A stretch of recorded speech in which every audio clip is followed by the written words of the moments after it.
every single life matters. Primary responsibility of government, first of all, which is security. We bank mostly on intervention rather than prevention. Democracy is a government where power resides with the people.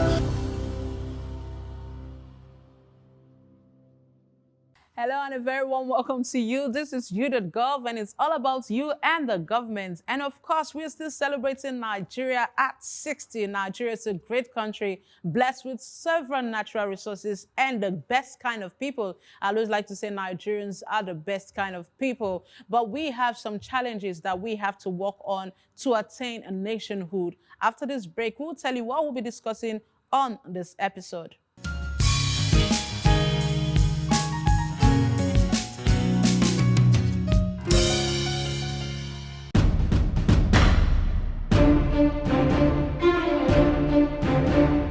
EduBox this week.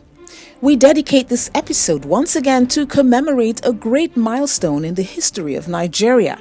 There are lots of things and reasons to celebrate Nigeria at 60, even as agitations continue to rage in the quest for secession by certain groups within the country. In this so-called Association of States, some feel there is really no need to celebrate.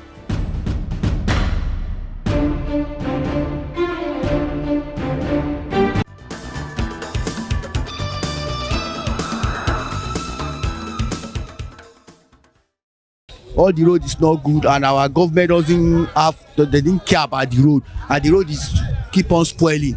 They didn't care about the road, and you people say that we should celebrate in October. My own opinion is that, I think maybe we should celebrate or we should not celebrate, but I didn't know. But as this Nigeria is out, I didn't prefer it like that. I would love to say happy independent, but you know, it's not for my heart because of the situation of this country. The way things have been going, you understand, the way the leaders are treating us, which I believe is not right, you understand. But all the same, I wish Nigeria happy independent. I think we are clocking 60 years now or so. So I wish, but not for my heart. Like I said, I'm not happy. We're not happy. Nigerians are not happy at all with the situation of things in this country. You understand? Mostly for the average people, you understand? But I just pray that God should just come and intervene and put this right for us. Nigeria, Jesus is coming soon. You are 60. Time is running out. We got 3 to 10 years in between. We don't know when Jesus is coming. So Jesus is coming soon, and you cannot be too sure if it's coming today or if it's coming next. Give your life to Jesus, worship Jesus, serve Jesus. Nigeria needs Jesus more than ever. In our economy, in our education, in our finances, every single sector, every single aspect, Nigeria needs Jesus. Jesus is the hope we have. Jesus is the hope we need. Jesus is the solution.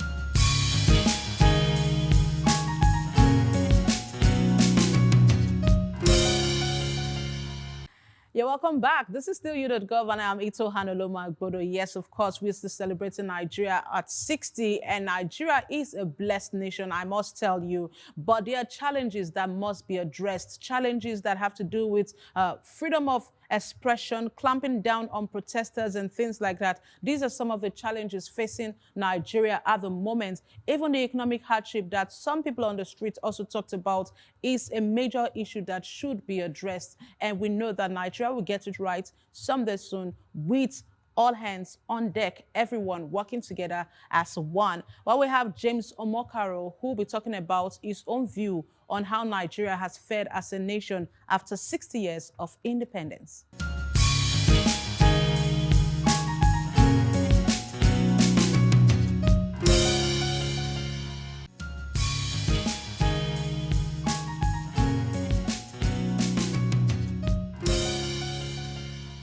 Nigeria is 60 years old right now. I mean, we are having our 60th independence anniversary. But when you look at Nigeria in retrospect, you will understand that Nigeria has not fared well at all. What we are experiencing today is not the dreams of our founding fathers, the likes of Ahmadu Bello, Nnamdi Azikiwe, Chief Obafemi Awolowo, Tafawa Balewa, and so many others that fought for the independence of Nigeria. Those people had a dream of a great country, greatness in every ramification. Not greatness in theory, but greatness in practice. But the question we should ask, has Nigeria lived that dream? Certainly not. At 60, even common things that are supposed to be very common and basic to us, Nigeria has not been able to provide it for its citizens. Let me give you a good example. Let's take crude oil. Nigeria is a crude oil producing nation, but at 60, we cannot even refine our own crude. We produce crude oil and take the same money and go out of this country and import refined products. The other day, the federal government, they said they increased pump price. At another time, they said it's full-blown deregulation, whatever they call it. And labor has even kicked off. Labor went on strike. There is protest everywhere as a result of that increment in the price of fuel. It's not supposed to be so. At 60, the level of unemployment in Nigeria is very high. As I speak with you right now, we have a percentage of 27.1% of our workforce unemployed, representing 22 million people. Unemployment is very high. This is not the dream of our founding fathers. Virtually all the sectors of Nigeria, which of them can you say is working? From power sector, petroleum sector, name them. We have decayed infrastructures everywhere. So at 60, Nigeria has not fared well at all.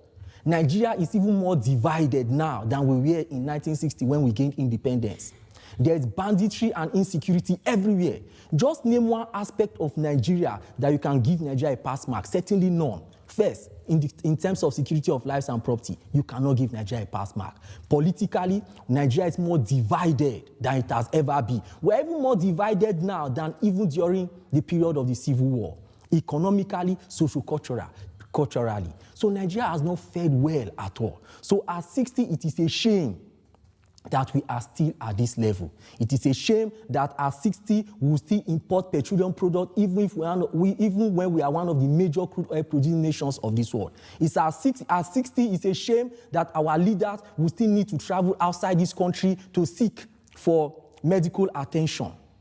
No good hospitals, decayed infrastructures, everywhere, bad roads, everything. At 60, we cannot even boast of uninterrupted power supply for one day, not even in Federal Capital Territory, Abuja. We are talking about rail today. Countries that gained independence, the same time we gained independence, the issue of rail has been taken for granted over there. The issue of education, those things have been taken for granted. Name them Malaysia, Singapore. All these countries are now industrialized countries. But where are we? So at 60, Nigeria has not fared well at all.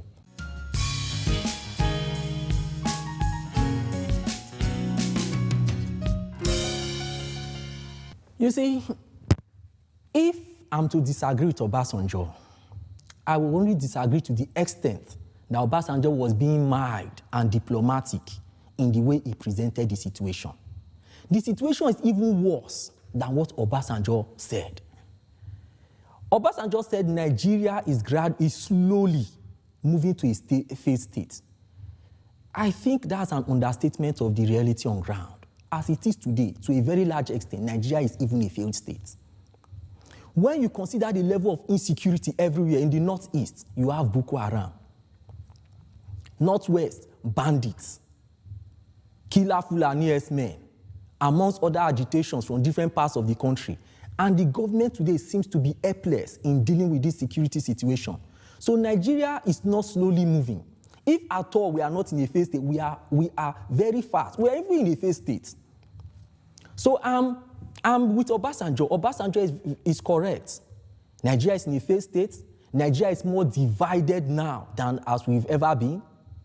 Nigeria is actually the poverty capital of the world right now. Those are the things Obasanjo said. Say, I'm fully in support of everything Obasanjo said. But if I'm to add, Obasanjo did not just tell us, okay, these are the problems of Nigeria. Nigeria is a failed state, poverty. He also provides solutions. He said for Nigeria to tackle its challenges, the issue of disunity, the issues that lead to disunity must be eliminated from our political, social-cultural lives. And when you look at these issues, that's where the government comes to play. The government has the responsibility to drive the process of uniting the various ethnic nationalities in Nigeria. But unfortunately, this particular government has not demonstrated, this particular government is not seen to have demonstrated sincerity in this direction. Whether rightly or wrongly, most people in Nigeria today believe that Buhari's government is a pro-Northern or pro-Fulani government. Some even believe there is even a pro-Islamic government, whereby a lot of people are being discriminated based on the part of the country they come from, based on their tribe, or based on their religion. So the government of today has not taken the needed step, deliberate step to unite the various ethnic groups, the various components, the various regions in Nigeria.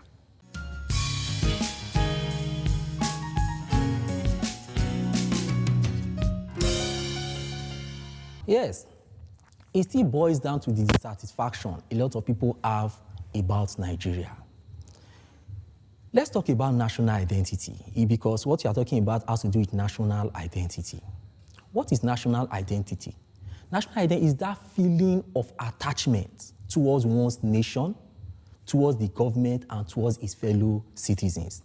It has to do with attachment and towards the political system in general, the feeling that that person is not being marginalized, the feeling of I belong to Nigeria and I have all my rights and privilege without reference to where I come from, my tribe or my religion. All my rights and privileges are guaranteed by the Nigerian state. But the question is this: is that what we are experiencing in Nigeria today? Certainly no. Today, what happens is that for you to access anything, or for you to access most things in Nigeria, it has to be determined by where you come from, your tribe, or your religion. A lot of people are being discriminated against because of their tribe, their religion, or their political association. So based on this, a lot of people now see that they don't have confidence in the government. They don't have confidence in the system. They do not believe that the Nigerian state sees them as part of this entity. So people now have to go back to their various ethnic groups because that is where they have confidence in. And that's why we are calling on the government, particularly this government, the government of President Muhammadu Buhari, that the government should take sincere and deliberate steps to unite all the ethnic groups in Nigeria. But unfortunately, it has not been so. If you check the political appointment of the government, check the appointment into the security architecture, you will see that it is lopsided. It is tilted towards the north. Some people from certain regions, particularly the southeast region, they've been completely or totally excluded from the forefront of government. So you won't blame these people. It's because Nigeria, what we have today, there is no inclusion, so you won't blame them. So most people tend to see themselves first as, okay, I'm a Yoruba man before being a Nigerian, or I'm an Hausa man before being a Nigerian. So that is the reality we have today. The various ethnic nationalities in Nigeria are so divided, are so disjointed, that everybody sees himself from his tribal point of view first before seeing himself as a Nigerian. In fact, some people don't even see themselves as Nigerians. That's why you hear some people, when they tell you that I'm a Biafran, I'm Oduduwa, I'm this and that, because they do not have confidence. They don't have that feeling of attachment, that national identity towards Nigeria. Interesting thoughts there from James OMOKARO, talking about the failure of the leadership from the beginning of the nation's independence, talking about the fact that we have leadership that are not really accountable, but we cannot blame it all on the leaders. We'll go on a quick break and we will be right back.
You're welcome back. Well, we still have James OMOKARO standing by.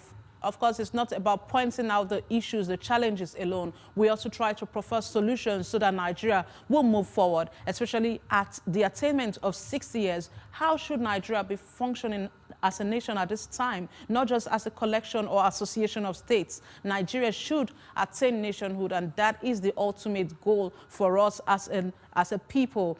The cries for separation, the cries for division, autonomy, and the rest of them should be addressed if we all, as a people, come together to address these issues. But James OMOKARO is still standing by, and of course, he'll be giving us his own thoughts on this.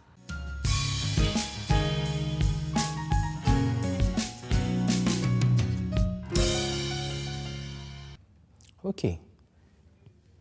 You see, to a very large extent, overcoming these challenges starts with the government. We always talk about the government because the government is the driver of most of the things that affect the nation. The first thing, the government needs to be nationalistic in its dealings with the people of Nigeria. The government, there should be inclusiveness in everything the government does, starting from political appointments, development issues, amongst others. A good example, when President Olusegun Obasanjo was the president of this country, there was this oneness, even if there were political issues here and there that needs to be addressed. But one thing, to a very large extent, everybody was sure of was that Obasanjo gave every Nigerian his fair due. Obasanjo, to a very large extent, did not discriminate against any tribe, against any religion, on any ground.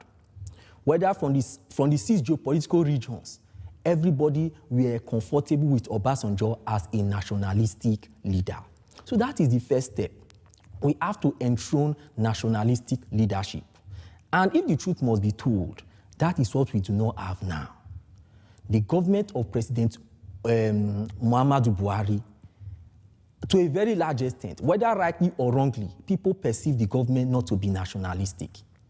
People perceive the government to be a government of the North or a government of the Fulanis. So with that, there is no development that can take place in Nigeria when people don't have trust in the government.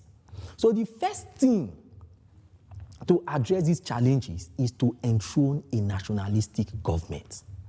I want to talk about enthronement. Apart from the people voting in a particular government, right now we have a government in place. I think the government should change its approach to national issues so that people will now begin to see the government in a different light, that this government is not just about the North or it's not just about the Fulanis, but it's about Nigeria.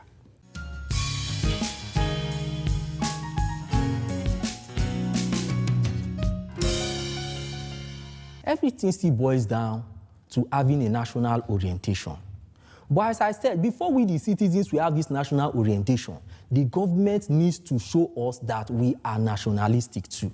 The government needs to show us that regardless of where you come from, regardless of your tribe or your religion, this government is for you. When President Muhammadu Buhari was sworn in his first term, he said something. He said, I belong to nobody and I belong to everybody. We all expected to see this in his dealings, but unfortunately we did not see it. The way and manner the government has been going, they've been giving Nigerians the impression that no, this government belongs to somebody, this government belongs to the Fulanis, or this government belongs to the North. And when that is in place, the people cannot have confidence in the government. So as a result, we cannot show patriotism towards the government. The government cannot get the cooperation of the people in anything it wants to do. Anything the government wants to do is viewed from a point of suspicion. A good example, there's this proposed National Water Resource Bill at the National Assembly. But because the people see this government as a lot of, whether rightly or wrongly, please note this, whether rightly or wrongly, that's the perception people have about the government. And the truth is that perception is reality to most people. Because the people have this suspicion that this government is a pro-Fulani government, people are against the bill. There are so many positive aspects of the bill, but people are not interested because they see the bill as an attempt to take over land in all the federation for Fulani S-men.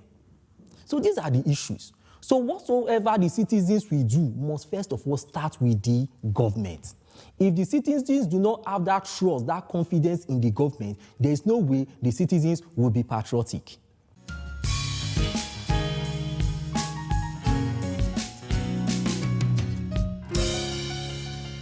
Okay, whatever recommendation I will make will still boil down to the issue of a nationalistic government driving a national policy.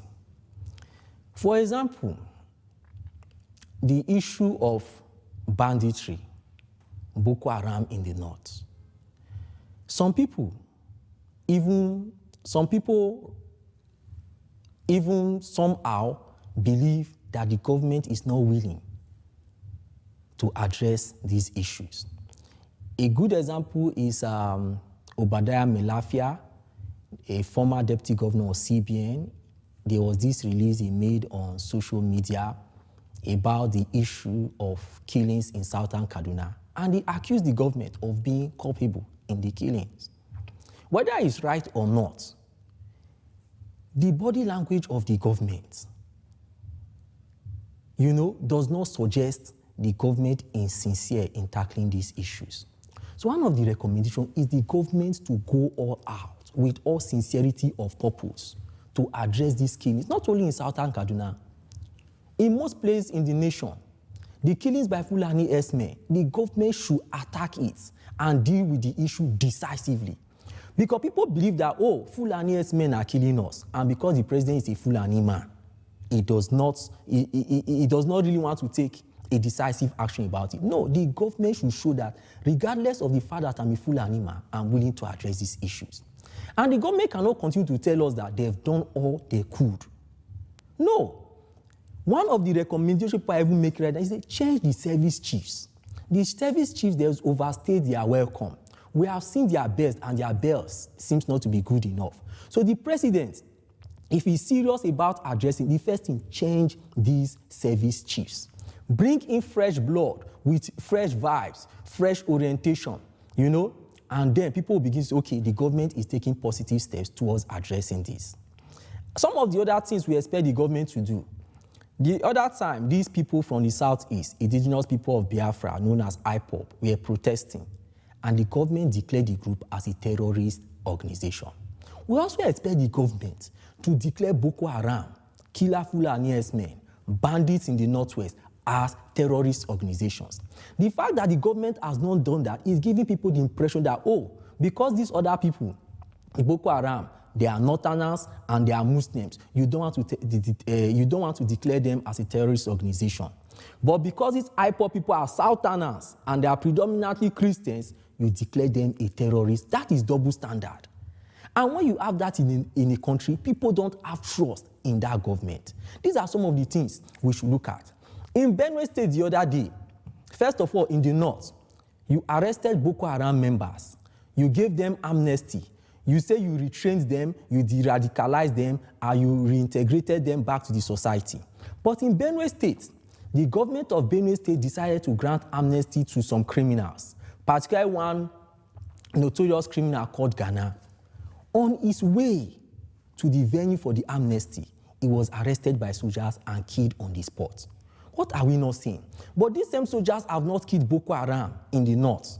They have not killed the bandits, the killer Fulani S-men. Rather, they are retraining them, giving them amnesty, and reintegrating them in the society. But the one in Tiv, from the Middle Belt, was killed on the spot. That is double standard. So people believe, because Ghana is from the Middle Belt, a Tiv man, is not a Muslim, he was killed. But Boko Haram members, bandits, they are Muslims. They are Fulani, some are Hausas. You decide not to kill them. You decide to reintegrate them back to society. So, as part of the solution, the government should do away with double standard in its dealings with different agitations from different parts of the country. If the agitation by IPOB youths in Southeast can be declared as a terrorist act, then the activities of Boko Haram bandits should also be declared as a terrorist act. The government should change the service chiefs, as I earlier mentioned. There's also the cry for state police. And we are seeing a shadow of those things already. In the southwest, they have what is called Amotekun. You know, there are also other vigilant groups in different parts of the country. In the northeast, you have civilian JTF. The government should take deliberate steps to ensure that the issue of state police becomes part of our extant laws. As it is today, we cannot continue to have just a single police with a central control from Abuja. So these are some of the steps it's expected the government will take. Even in the appointment of its service chiefs, when you start the service chief, let it be all-inclusive. Let every region be represented amongst the service chiefs, including the police and the Department of State Security Service. Nigeria is 60. We thank God for thus far we've fared as a nation, even if we've been disappointed by most of our leaders that have ruled this country from independence. One thing is certain, we do not have any other country to call our own but Nigeria. Therefore, all hands must be on deck to move this country forward. There is nothing that is impossible. We have seen countries whose case was worse than Nigeria, but today those countries are part of the most developed countries in the world. So I wish Nigeria well. I wish better days. I wish better political arrangement. I wish for us to continue to have better elections like the one we had in Edo State recently. It was free, fair, and credible. So, may God bless Nigeria. May God bless the people of Nigeria, and may God bless the government of Nigeria.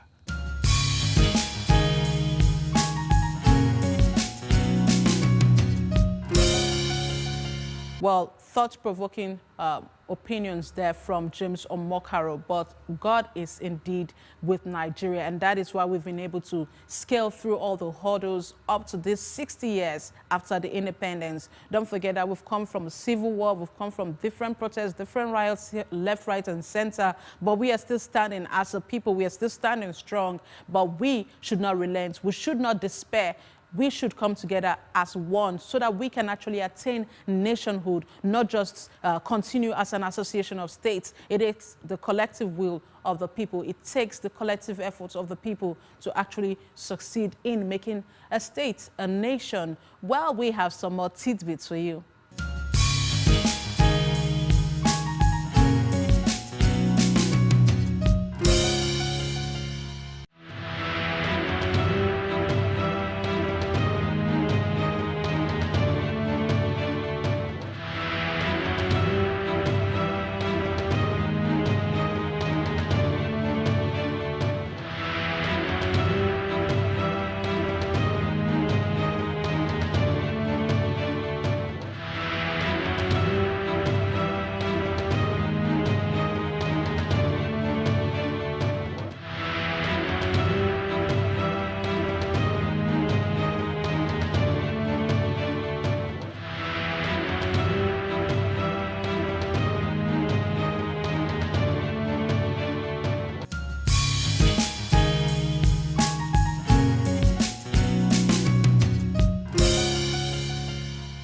Well, that's much we can take on YOU.GOV. It's all about nation building. It's all about attaining nationhood. And you know you have a role to play in the growth and development of your nation. You have to use all the tools, all the resources at your disposal to ensure that Nigeria attains nationhood. We need restructuring. Yes, that cannot be undermined, but we cannot separate at this time because separation or division will cause a lot of bloodshed, and we don't want that at the moment. And that is why we also say read your history, go back in time and see the loss of lives that Nigeria suffered during the Civil War. We don't want a repeat of that. And we still have our quiz going on.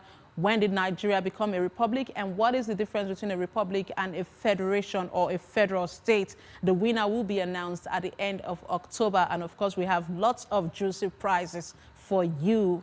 Remember to join our conversation by using our hashtag #YouGov, #LoverPlus, and we would like you to download our app so that you can watch us on the go. Our app is LoverPlus, and you can download it from any of the mobile app stores.